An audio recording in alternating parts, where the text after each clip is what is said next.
Aujourd'hui, nous allons nous permettre de vous entretenir sur la mystérieuse mort qui endeuille.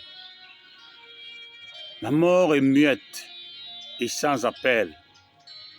Elle agit sur les vivants dans un signe de rappel. Il n'est pas nécessaire d'y penser à longueur de journée.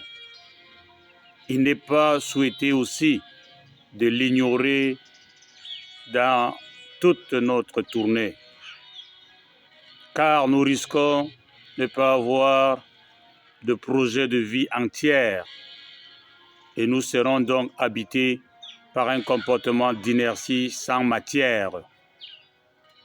Nous devons sérieusement penser à notre vie.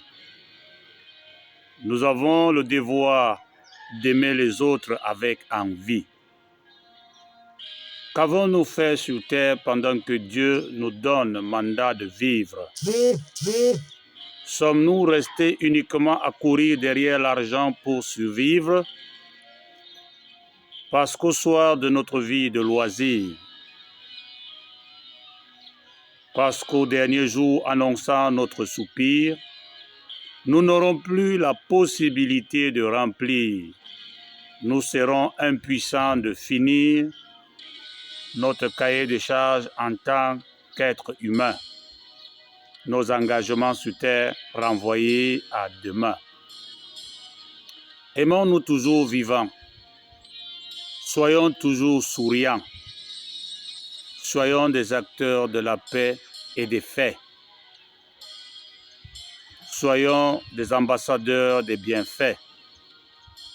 Participons au bonheur des autres en restant humbles. Célébrons la fraternité chaque jour en demeurant aimables. La mort reste imprévisible.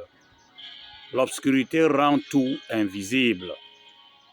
Elle décide en son temps et est spontanée et irréversible.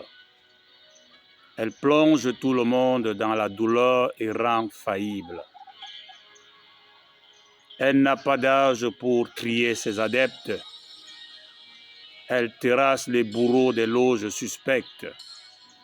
Les voleurs à col blanc et les mauvais gestionnaires tomberont.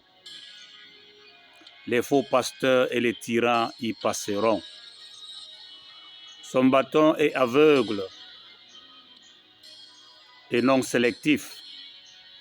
Son gourdin de terreur est invisible et inclusif.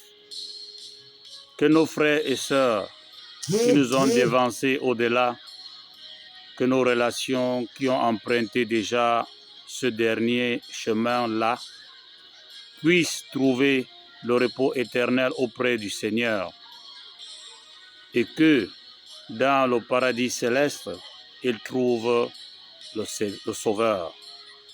Que le Seigneur donne la force nécessaire aux familles endeuillées, que le Créateur accorde grâce aux personnes attristées de surmonter cette douloureuse phase et de prononcer de nouveau une joyeuse phrase.